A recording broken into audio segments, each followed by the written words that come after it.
You know, there's a growing problem in Rochester that a lot of people feel is going under the radar. For the past few months, I've been looking into the number of homeless families and homeless children in the city's public school district, and the numbers are disturbing.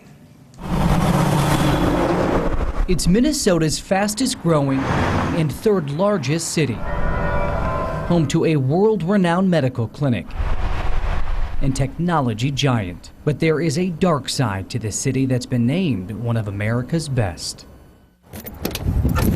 I was literally living in my car. I had all my possessions inside a Ford Tempo. At age 17, Logan Bush became homeless. Well, my parents were both pretty bad alcoholics. They've lost our house and our apartments over the years, but we lost his apartment and I literally had no other place to go. And Logan isn't alone. He is one of roughly 300 students in the Rochester Public School District considered homeless. One child in every classroom of 30 students is homeless or at risk. Mary Gorfine is with the Rochester Olmsted Youth Commission. For the past 3 years, the group has been working to bring awareness to the issue. There are more children and families and unaccompanied youth than we would like to think. A problem highlighted in this extensive study done last spring. It looks into the growing problem of homeless families and youth in Rochester, as well as the need for services. A lot of people don't realize the trauma that's associated with homelessness. And many don't even realize such homelessness exists. That's because these families in Rochester aren't living under bridges or sleeping on park benches, something that is a common misconception. A lot of these families are doubled or tripled up with relatives or acquaintances in houses that may not be adequate or safe. And for teens or those without parents, many stay with friends, jumping couch to couch.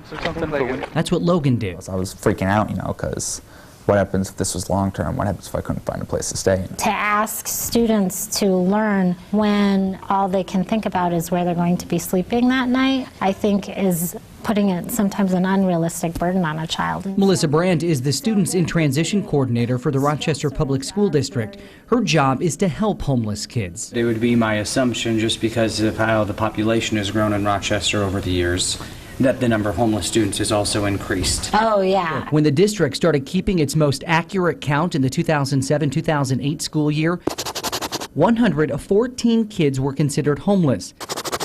Then 141. The following year, 213. And in the 2010-2011 school year, 306 homeless students. It's not very fun having to leech off others, so you can get a decent place to stay. And with the numbers growing in Rochester, the question now is what needs to be done. The one big piece that's missing in Rochester is, without question, affordable housing. Brandt and Gorfine also say there's a need for temporary housing. Dorothy Day is there. Interfaith Hospitality is there. They're both wonderful programs. And the Women's Shelter is also a wonderful program. But they aren't able to meet the needs anymore. Gorfine hopes this recent report is the start of a solution. Our first step was to collect the data so that when we're ready to go to try to get funding, that at least we have some pretty clear data that illustrates the need. Logan was able to get the help he needed and is now in foster care. Got my feet on the ground. Continue to get going forward. That's awesome. Yeah. And the goal is to keep Rochester moving forward, not just as a thriving city, but one that looks out for those who call it home. The problem of homeless youth isn't just in Rochester, but the numbers are growing especially quickly there because of the city's growing population. We did do some checking in other towns. Take a look. Right now, there are 23 students considered homeless in Austin, 15 in Albert Lea. If you'd like to look at that recent study done in Rochester, go to our website. We have a link for you at kaaltv.com. And I want to mention another resource that's out there in Rochester. That is the LINK program, which serves homeless youth 16 to 21. Recently applied for a federal grant to get a host home project going, basically where it would have volunteers in the community open up their home for a short period of time to homeless youth in need.